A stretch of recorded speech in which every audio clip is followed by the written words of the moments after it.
you have your name and badge number? Can I have that, please? Hey, Renee, put it back in touch. We'll book it.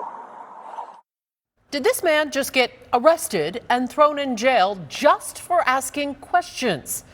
That's what he believes, and that's why he's filed a new lawsuit. The case raises a lot of questions about Phoenix police, questions that already exist. Questions about discrimination, retaliation, and violation of the First Amendment. Here's ABC15 Chief Investigator Dave Biscobine.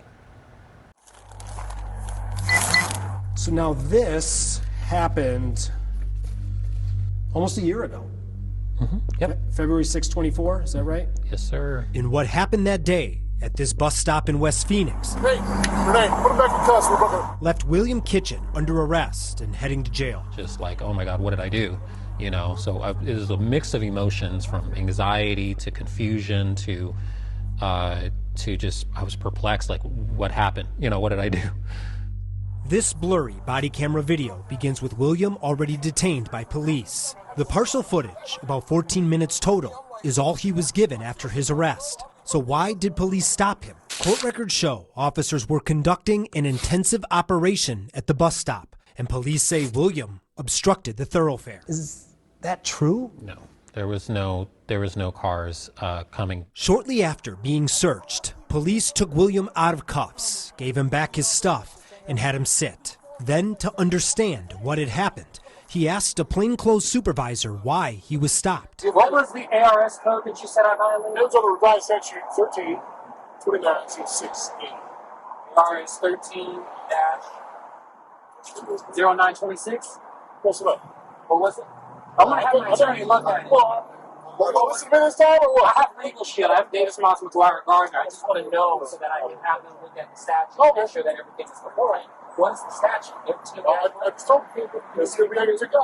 You have your name and badge number? Can I have that, please? Hey, Renee, put it back in touch. We'll book it.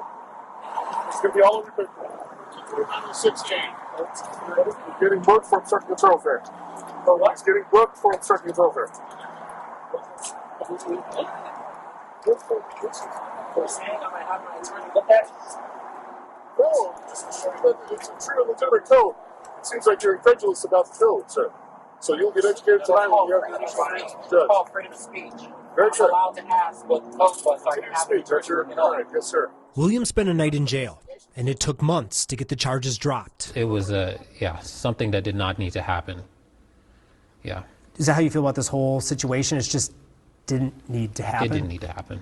Renee, put it back in touch. We'll book it. Clearly, they're just trying to teach him a lesson. Josh Carden is William's attorney. He literally just asked questions at core First Amendment activity and got thrown in handcuffs for it. Other than the First Amendment issues, he says there's other parts of the stop that stand out, parts we haven't shown you yet. You can't look at this situation and ignore my client's race. You can't ignore the comments, the racially tinged comments made by the officers. The comments come right at the beginning of William's detainment. Are you a homeboy here, search yet? Go ahead and shake it down. You want to grab a bag for him? It looks like TJ Jeff, circa 1991. What do you think about that?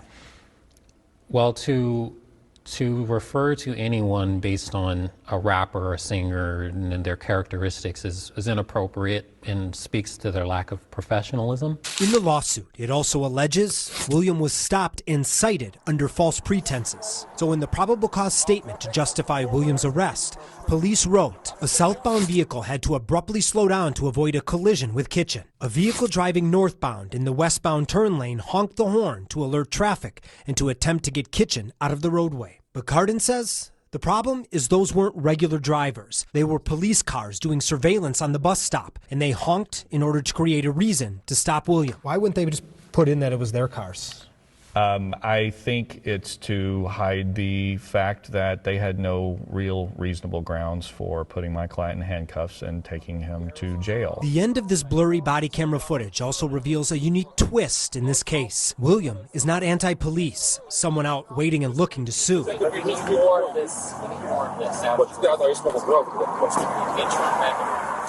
That night, he said he tried to de-escalate the situation by expressing support for the officers. You're suing the Phoenix Police Department, but you're pretty pro-police? I am, yeah. I'm pro-police. I am independent-leaning conservative, and I have always been pro-police. You know, the officers put on their uniform, and you know, they're doing this to serve their community, integrity, honor, you know, respect. Hey, Renee, put him back in custody.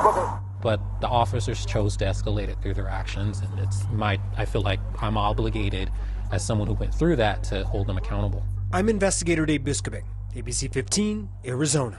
Phoenix police declined to comment for the story, but they will have to answer that lawsuit. It's another case where the Department of Justice investigation will play a role.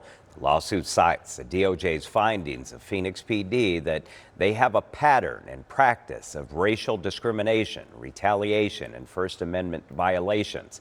Right now on your screen, you're looking at several similar cases we exposed, which ended up in the DOJ's final report. If you want to read more about this new lawsuit or see our 32-part breakdown of the DOJ's investigation, head to abc15.com/investigators.